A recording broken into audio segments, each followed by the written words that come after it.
Hola, en este caso vamos a hablar sobre el tema 10, fármacos ansiolíticos e hipnóticos.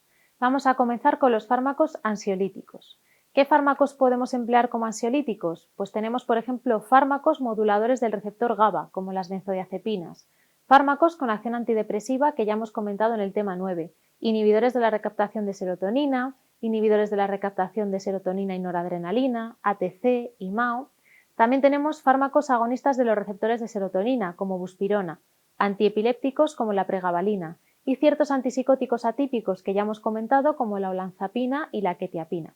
También tenemos otros fármacos como antagonistas de los receptores beta-adrenérgicos, como el propranolol, o antihistamínicos como la hidroxicina. Vamos a comenzar con las benzodiazepinas. ¿Cómo es el mecanismo de acción de las benzodiazepinas? Actúan selectivamente sobre el receptor GABA. Son moduladores alostéricos positivos, van a facilitar la apertura de canales de cloruro activados por GABA, potencian la respuesta GABA y aumentan su afinidad por el receptor. En cuanto al primer efecto, reducción de la ansiedad y la agresividad, tenemos por ejemplo representantes como el alprazolam, clonazepam, diazepam. Se pueden emplear en casos de ansiedad aguda, ansiedad generalizada en el caso de los de semivida biológica larga. No son eficaces para ansiedad asociada a fobias, trastornos obsesivo-compulsivos, trastornos de estrés postraumático, depresión o esquizofrenia. En cuanto al efecto miorrelajante, el principal representante es el diazepam. Actúa a nivel de la musculatura esquelética, actúa sobre receptores GABA del sistema nervioso central, fundamentalmente en médula espinal. En el caso de estados de ansiedad se puede incrementar el tono muscular con molestias y dolores, por lo tanto el efecto miorrelajante va a tener utilidad clínica. En cuanto al efecto anticonvulsivo, por ejemplo inducido por tóxicos como toxinas bacterianas o químicos, puede producir convulsiones. El caso del diazepam por vía rectal se puede utilizar en casos de convulsiones agudas, en el caso de síndromes de abstinencia al alcohol o barbitúricos. En casos de epilepsia podemos emplear benzodiazepinas como el clonazepam, diazepam, lorazepam y el problema es el desarrollo de tolerancias frente a su acción. En cuanto a la amnesia anterógrada, impide el recuerdo de episodios vividos bajo su influencia y, por ejemplo, ocurre en la realización de procedimientos invasivos, como por ejemplo en cirugías menores. Se utiliza el midazolam para inducción anestésica y en estos casos se impide el recuerdo de ese procedimiento quirúrgico. El último efecto es el de hipnótico, que lo veremos más adelante a lo largo de este tema cuando hablemos de fármacos hipnóticos. En cuanto a la farmacocinética de las benzodiazepinas, tienen buena absorción por vía oral, se pueden utilizar por vía intramuscular aunque la absorción es lenta, en el caso del diazepam, por ejemplo. Por vía intravenosa se pueden utilizar en casos de emergencias anticonvulsivas, por vía rectal en niños, como por ejemplo ese diazepam. Son muy liposolubles, atraviesan la barrera placentaria y la barrera hematoencefálica. Producen metabolitos activos, eso quiere decir que con dosis repetidas podemos tener efectos colaterales no deseados, por ejemplo, una sedación excesiva.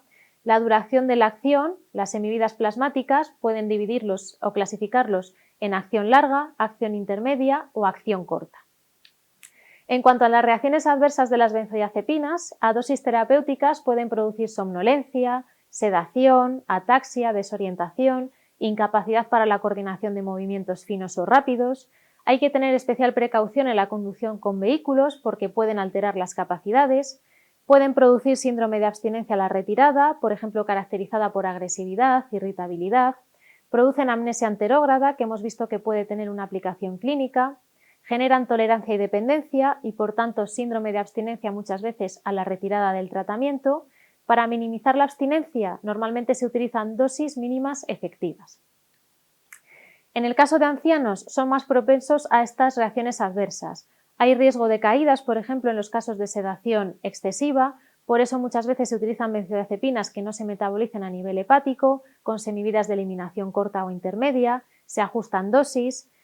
Son fármacos que tienen baja capacidad letal. En el caso de intoxicación aguda, por ejemplo, pueden producir depresión del sistema nervioso central, sobre todo si lo sumamos a otros depresores centrales, por ejemplo, como el alcohol, se puede llegar a producir una depresión respiratoria grave que puede ser mortal. En estos casos, para una intoxicación aguda, tenemos un antídoto que es el flumacenilo por vía intravenosa para revertir estos efectos. El flumacenilo es un antagonista competitivo específico de las benzodiazepinas. Se utiliza para revertir, como hemos dicho, la sobredosis de benzodiazepinas. Es el antídoto principal. También se puede emplear para revertir el efecto de benzodiazepinas como el midazolam cuando se emplean en técnicas de cirugía menor. Se administra en cualquier caso por vía intravenosa. Otros fármacos ansiolíticos tenemos, por ejemplo, la buspirona. El mecanismo de acción es un agonista parcial de receptores de serotonina, de autorreceptores inhibidores, tiene efectos ansiolíticos retardados, no tiene acción sedante, anticonvulsivante y miorelajante, no interacciona con otros depresores del sistema nervioso central, no presenta tolerancia ni dependencia, pero tiene menor eficacia ansiolítica, es más lento y es poco eficaz en pacientes tratados previamente con benzodiazepinas. En cuanto a su farmacocinética, la buspirona tiene un primer paso hepático elevado, baja disponibilidad oral y elevada unión a proteínas plasmáticas. Como reacciones adversas presenta mareos, sudores, cefaleas, síntomas disfóricos. En cuanto a interacciones, puede generar reacciones hipertensivas con fármacos IMAO. Es eficaz para ansiedad generalizada, pero no para la producida por fobias. En cuanto a otros fármacos como los antidepresivos que ya hemos comentado en el tema 9, tienen efecto ansiolítico tardío, el mecanismo de acción con el tiempo inducen desensibilización de autorreceptores, incrementando la excitación serotoninérgica y liberando serotonina. Tratamientos eficaces, por ejemplo, para casos de ansiedad generalizada, fobias, ansiedad social, trastornos de estrés postraumático, pueden disminuir también la depresión asociada a ansiedad. También hemos comentado que hay otros fármacos que podemos utilizar en determinados casos, como los antihistamínicos, como es el caso de la hidroxicina, cuyas propiedades antihistamínicas, anticolinérgicas y sedantes pues pueden ayudar. Producen somnolencia y sequedad de boca. También tenemos bloqueantes beta-adrenérgicos, como el propranolol, que se emplea para controlar las manifestaciones somáticas de carácter adrenérgico, como palpitaciones, sudoración, temblor, propias de la ansiedad, por ejemplo, el pánico de escena. Pueden asociarse también a las benzodiazepinas. Vamos a pasar por último a los fármacos hipnóticos. ¿Cuál sería el hipnótico ideal? Pues aquel fármaco que induzca el sueño de forma rápida y predecible, que mantenga el sueño durante 7-8 horas, que evite los despertares frecuentes, que preserve la arquitectura del sueño, que no induzca efectos adversos, que no haya pérdida de eficacia por una administración prolongada. Si se indica un hipnótico, siempre hay que complementar con una higiene del sueño y con terapias conductuales. ¿Qué fármacos hipnóticos conocemos? Pues tenemos las benzodiazepinas, que ya hemos visto, y fármacos afines como el zaleplón, el zolpidem y zoplicona. También tenemos fármacos como el clometiazol, agonistas de receptores de melatonina, la propia melatonina, antihistamínicos como la difenhidramina o la prometacina y, por último, barbitúricos.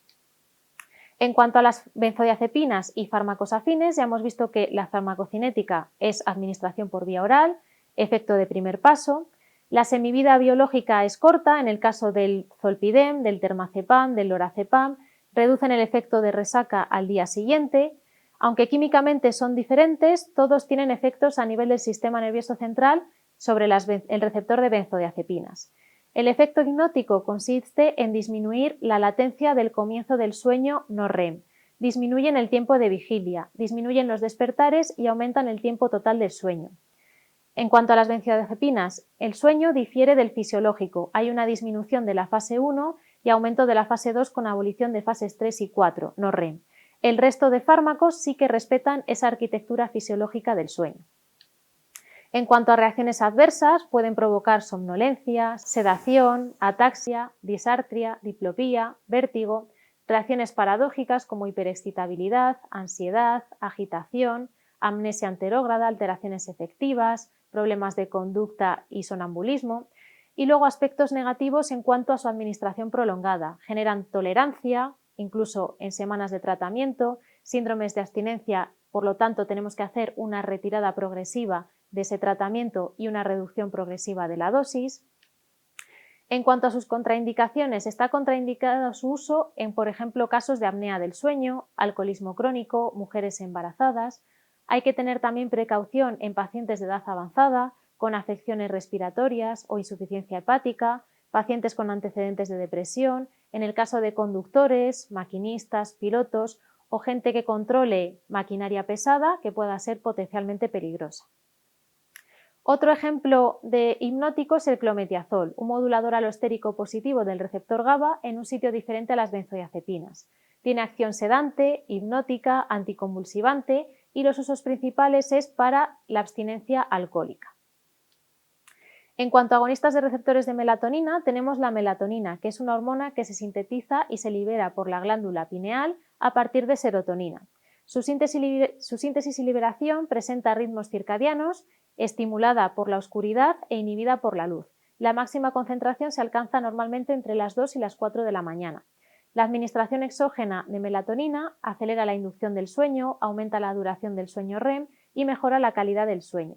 Se puede utilizar, por ejemplo, en trastornos del sueño vinculados a la alteración del ritmo circadiano, por ejemplo, cuando tenemos turnos de noche o turnos cambiantes. En cuanto a los barbitúricos, han sido relegados completamente como hipnóticos, simplemente mencionar que tenían una elevada toxicidad por sobredosificación, pudiendo producir una muerte por parada respiratoria, producen inducción del metabolismo de fármacos administrados de forma concomitante, también producen farmacodependencia y un rápido desarrollo de tolerancia a su efecto hipnótico en torno a los 10-20 días. La terapéutica actual pues está limitada al fenobarbital, por ejemplo, en la prevención de crisis convulsivas febriles y en el caso de la anestesia quirúrgica el tiopental intravenoso, que sí se emplea bastante. Muchas gracias.